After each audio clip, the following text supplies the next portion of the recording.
In the previous session, we discussed about the RBI and its role. Now we are going and taking a deep dive into quantitative tools of the RBI. So as far as Reserve Bank of India is concerned, we understood that they use various tools to control the supply of money and credit in the economy. These are broadly divided into quantitative and qualitative tools. The quantitative tools are general in nature and affect the total volume of credit in the economy. बार बार word credit आ रहा है. Credit का मतलब उधार होता है. हम समझ रहे हैं कि देश की इकोनॉमी को चलाने के लिए पैसा जरूरी है. अर्थव्यवस्था. इकोनॉमिक्स इज ऑल अबाउट अर्थव्यवस्था, है ना. तो इकोनॉमिक्स देश की इकोनॉमी में हमने समझा कि इकोनॉमी का मतलब क्या होता है.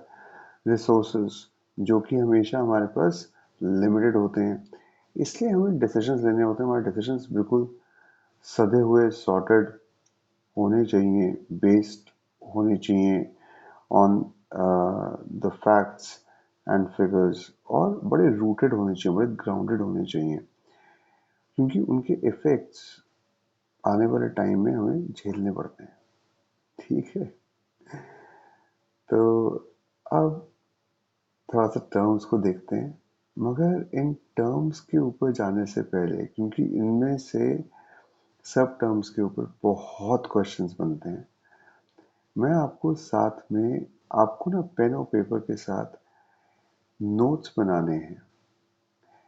उसमें नोट्स में आपको जो मैं चीज़ बोलूँगा ना, वो आपने लिख लेनी है कहीं पे. बहुत ज़रूरी है, क्योंकि एग्ज़ाम क्लियर करने के लिए उस टाइम पे आपके पास वो ट्रिक होनी चाहिए कि भाई ये सवाल आया है, मुझे क्या अप्लाई करना है और कैसे मैं जवाब ढूंढ सकता हूँ in the easiest possible, in the less possible time.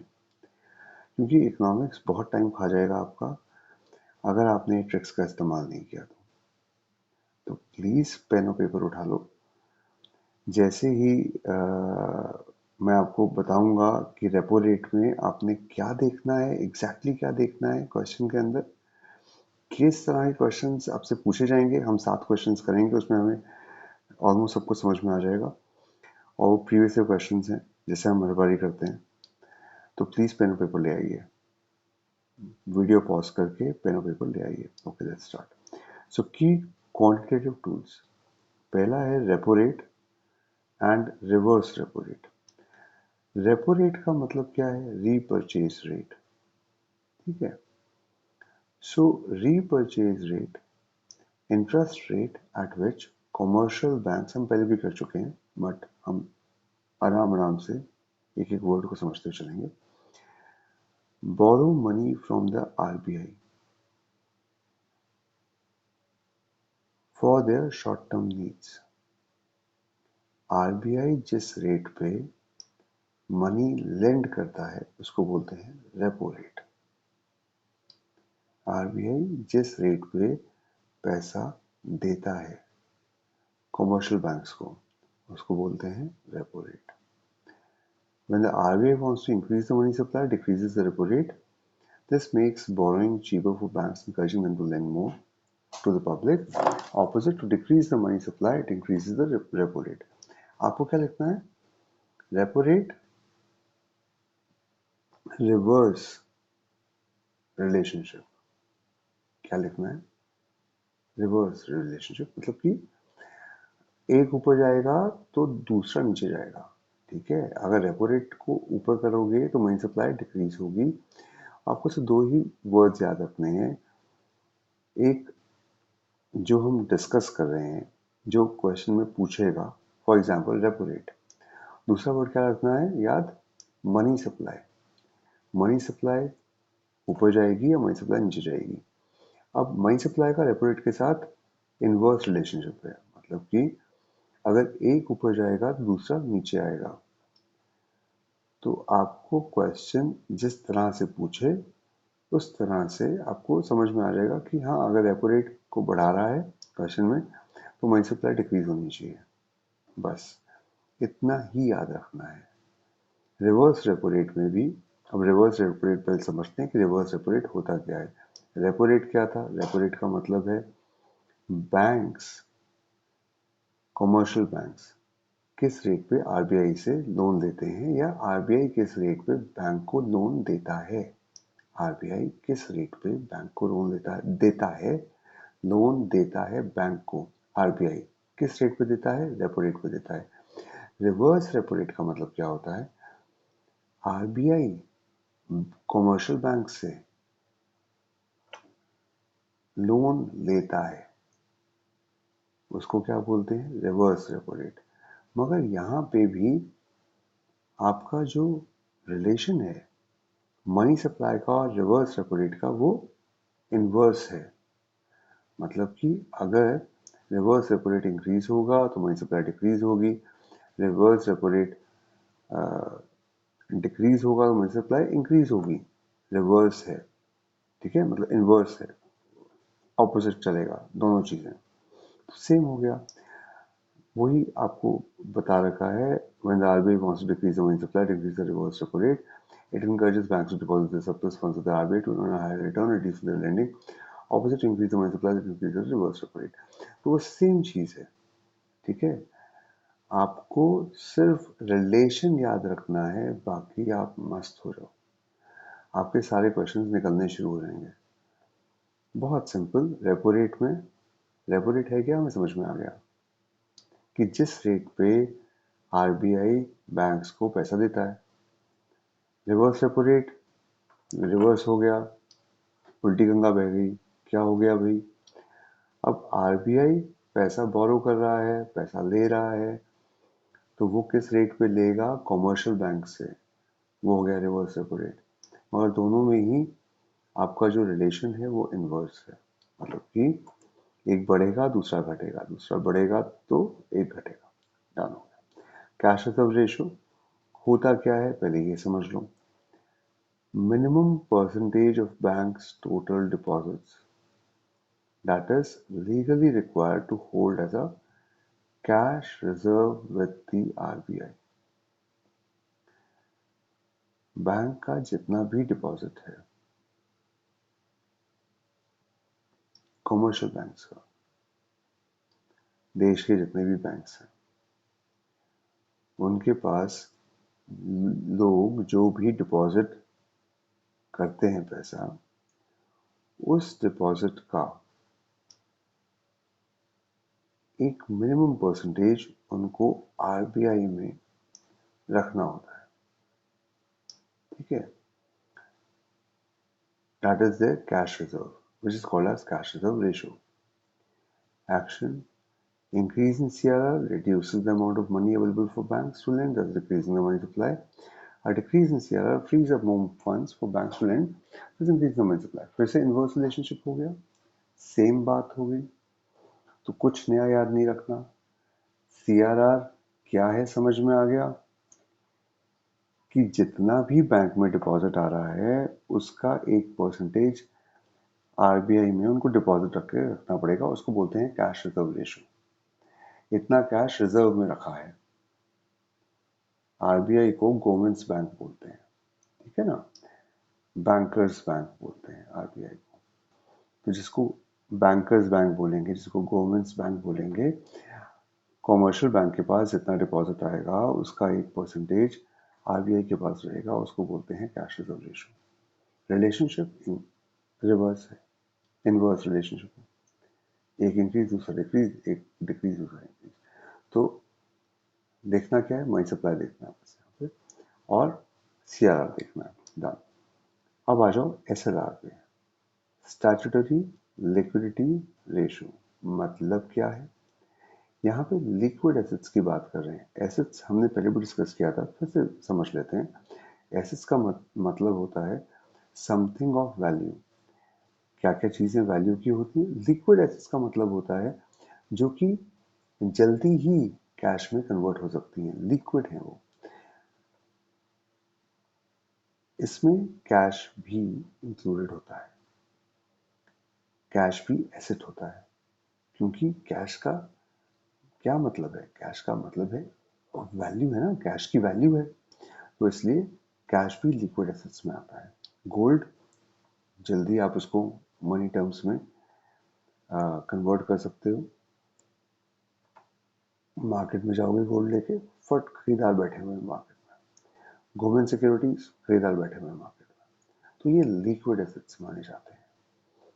तो SLR is statutory liquidity ratio, minimum percentage of a bank total deposits, मतलब कि वही सेम जैसे हमने CRR में पढ़ा, कैश रिजर्व रेशियो में पढ़ा, कि जितना डिपॉजिट होता है उसका कैश हमें रखना पड़ेगा, वैसे ही जितना डिपॉजिट होता है उसका मिनिमम परसेंटेज हमें लिक्विड एसेट्स में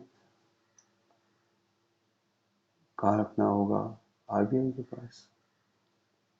ओके,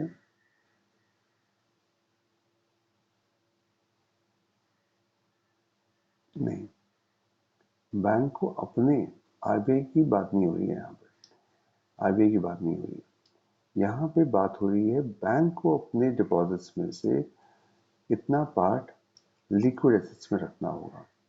ठीक है, सॉरी, थोड़ी सी गलती हुई मुझसे यहाँ पे। तो यहाँ पे बैंक के ही डिपॉजिट्स में से इतना पार्ट बैंक को रखना पड़ेगा लिक्विड एसेट्स में। अब increase in SLR, decrease in money supply, opposite decrease in SLR, increase in money supply, फिर से वही रिलेशनशिप हो गया, इनवर्स रिलेशनशिप हो गया। अब ओपन मार्केट ऑपरेशन समझते हैं, इसके भी क्वेश्चन जरूर बनेंगे। OMO involve the buying and selling of government securities by the RBI in the open market. It's a very powerful tool for controlling liquidity. Action: अगर हमें डिक्रीज करनी है मनी सप्लाई, तो RBI क्या करेगा? सेल करेगा गवर्नमेंट सिक्योरिटीज। आपको DSIB ऐसे याद रखना पड़ेगा। डिक्रीज है मनी सप्लाई, मनी सप्लाई पहले, गवर्नमेंट सिक्योरिटीज, दो टर्म्स याद रखने पड़ेंगे। मनी सप्लाई डिक्रीज करनी है तो RBI को गवर्नमेंट सिक्योरिटीज सेल करनी पड़ेगी। RBI needs to sell government securities. Decrease money supply, DS, sell government securities. Decrease money supply, sell government securities. इस तरह से याद रखो। और IB, increase money supply by government securities. तो जैसे ही OMO की बात आती है, ओपन मार्केट ऑपरेशंस की बात आती है, ओपन मार्केट ऑपरेशंस में गवर्नमेंट सिक्योरिटीज और मनी सप्लाई दो काम हो रहे हैं। तो पहला हमने रिलेशनशिप क्या याद किया? IB, IB increase money supply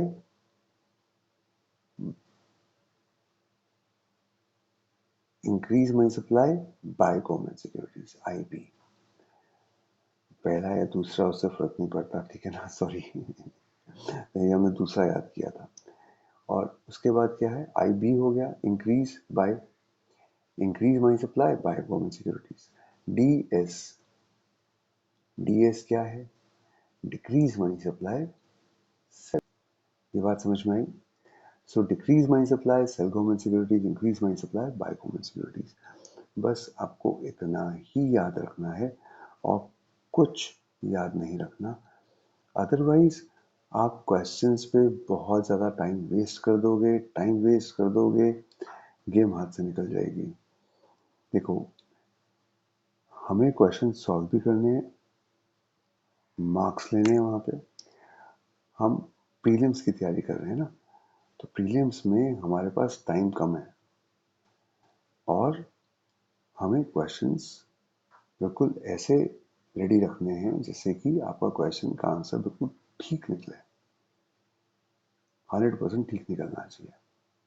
वहां पे हमारी फाइट है। तभी हम इतना दिमाग लगा के, अगर हमने इकोनॉमिक्स को ही स्ट्रॉन्ग कर लिया तो हमारा पेपर निकलना 100% चांसेस हो जाएंगे, 100%। अगर आपने इकोनॉमिक्स से सारे क्वेश्चंस सही के सही कराए तो आपका पेपर निकल गया मान लो, ठीक है। ये बहुत ज़्यादा इंपॉर्टेंट है, बहुत ज़्यादा। तो बैंक रेट और मार्जिन स्टैंडिंग फैसिलिटी पे आ जाओ, ठीक है। बैंक रेट का मतलब interest rate at which RBI provides long-term loans to commercial banks. It is generally higher than the repo rate. Bank rate repo rate से भी हाई होता है। RBI provides long term loans to commercial banks. Long term loans किसको provide करता है? Commercial banks को provide करता है, उसको बैंक रेट बोलते हैं। और फिर है margin standing facility, special window for banks to borrow from the RBI in an emergency or when their liquidity needs are high, even if they have exhausted their regular borrowing limits. The rate is typically higher than the repo rate, right? So bank rate is generally higher, marginal standing facility is typically higher than the repo rate, MSF. So bank rate is, तो अब bank rate और MSF दोनों में कौन सा relationship चलेगा? वही repo rate वाला, इनवर्स रिलेशनशिप। तो हमें सब में सिर्फ वही सेम चीज याद रखनी है, चाहे वो रेपो रेट हो, रिवर्स रेपो रेट हो, सॉरी, चाहे वो कैश रिजर्व रेशियो हो, चाहे वो स्टैट्यूटरी लिक्विडिटी रेशियो हो, ओएमओ को छोड़ो अभी, बैंक रेट या मार्जिनल स्टैंडिंग फैसिलिटी हो, सब में हमें क्या याद रखना है? रिवर्स है भैया, एक बढ़ेगा दूसरा घटेगा, बस वो कुछ याद नहीं रखना, बहुत आसान हो गया। दूसरा, हमने दो टर्म्स याद कर लिए, एक डीएस और एक आईबी। डीएस का मतलब डिक्रीज इन मनी सप्लाई से सेल करना है गवर्नमेंट सिक्योरिटीज, बस।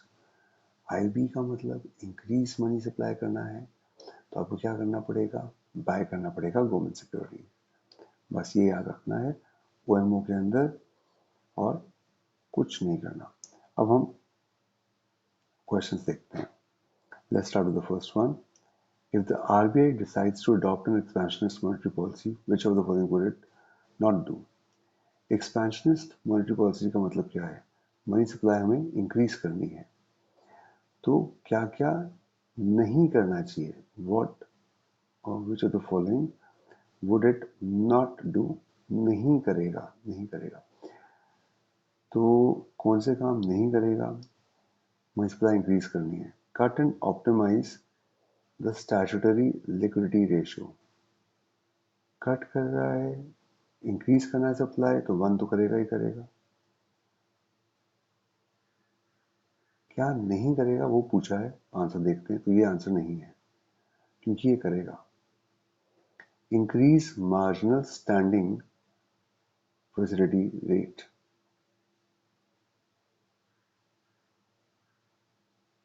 नहीं, ये नहीं करेगा। सेकंड वाला नहीं करेगा भैया। क्यों नहीं करेगा? इनवर्स रिलेशनशिप है ना, हमें तो मनी सप्लाई इंक्रीज करनी है, तो ये इंक्रीज क्यों कर रहा है एमएसएफ को? एमएसएफ को इंक्रीज करने से हमारा काम नहीं चलेगा, वो तो डिक्रीज हो जाएगी। नहीं, second is the right answer, ये नहीं करेगा। इंक्रीज एमएसएफ नहीं करेगा। Cut the bank rate and repo rate, cut the bank rate and repo rate, ये करेगा, क्योंकि इनवर्स रिलेशनशिप है ना। हमने क्या याद किया था? इनवर्स रिलेशनशिप है, तो सप्लाई इंक्रीज हो जाएगी। हाँ, तो ये इनवर्स रिलेशनशिप होता है। Cut the bank rate repo rate, ये तो करेगा। तो सेकंड आंसर हो गया हमारा, ओनली सेकंड, और कोई आंसर नहीं है हमारा। अब देखो, expansionist policy aims to increase money supply and credit in the economy. The root causes to stimulate economic growth. Cutting the XLR bank rate and repo rate all make borrowing cheaper for banks, encouraging lending. Increase the MSF rate would make borrowing more expensive, which is a contradictory contractionary policy. तो answer MSF rate है, ठीक है। हमारी trick काम कर रही है, बिल्कुल ठीक ट्रिक पकड़ी हुई है हमने, समझ में आ गया। सेकंड आंसर निकला आपका। टाइम कितना खर्च हुआ? सेकंड्स में आपने आंसर निकाल लिया कि सेकंड आंसर है। इसमें लोग टाइम वेस्ट करते हैं, हमें टाइम बचाना है। समझ में आया? Okay, next. Second, in India which is the following is responsible for maintaining price stability by controlling inflation. हमें पता है इसका answer, reserve bank of India. इतना पढ़ लिया हमने, हमें पता है। आगे चलो। Money multiplier in economy increases with which one of the following? With which one of the following? Money multiplier, ठीक है। मनी मल्टीप्लाई कैसे होगी? Increase in cash reserve ratio in the banks. Money supply increase हो रही है तो increase तो हो ही नहीं सकता कैश रिजर्व रेशियो। नो, ये रॉन्ग आंसर है। Increase in statutory liquidity, no, wrong answer है, क्योंकि ये इनवर्स रिलेशनशिप होता है। तो इंक्रीज मनी सप्लाई कैसे हो सकता है इससे? Increase in banking habit of the people, perfect answer है। Increase in population of country, wrong answer है। C is the right answer. Money multiplier shows how much money is traded by the banking system for every unit of monetary base. The root cause is the bank system deposit more cash into banks. Banks have more reserves into credit. No. Correct. So C is the right option. Speed भी पकड़नी है हमें, और अगर हमने ऐसे questions में speed पकड़ ली तो we are unstoppable. We are unstoppable. Okay. So with reference to the Indian economy, consider the following statements. If inflation is too high, RBI is likely to buy government securities. Inflation is too high. RBI, अब हम OMOs की बात कर रहे हैं, ठीक है? याद आया? OMO याद आया? OMO को ये देखो, OMO का रूल याद आया? ये देखो, OMO का रूल क्या था? DSIB। तो अब आपने क्या करना है? OMO का रूल लगाना है। ओपन मार्केट ऑपरेशंस का रूल लगाओ फटाफट।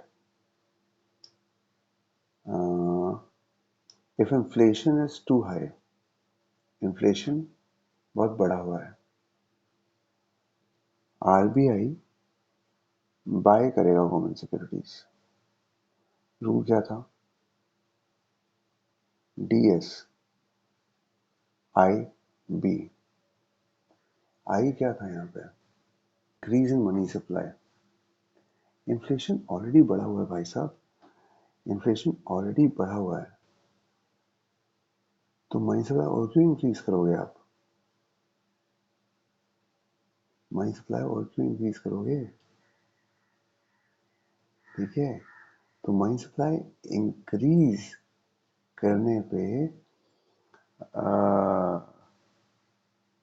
मनी सप्लाई इंक्रीज करने पे रूल क्या था? IS था, एस था ना? ये तो गलत है स्टेटमेंट। इंक्रीज करना है money supply,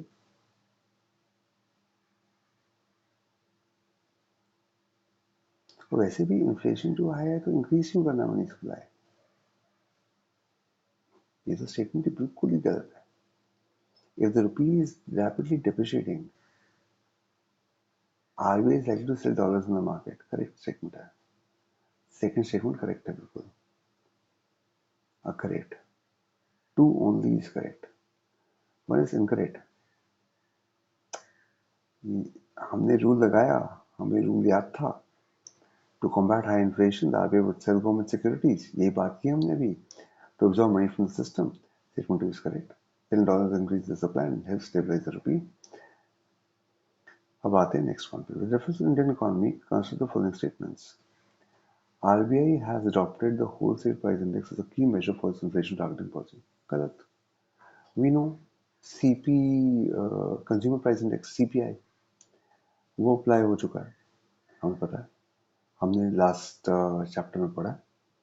monetary policy committee is 6-member body including the governor of RBI, बिल्कुल ठीक बात है।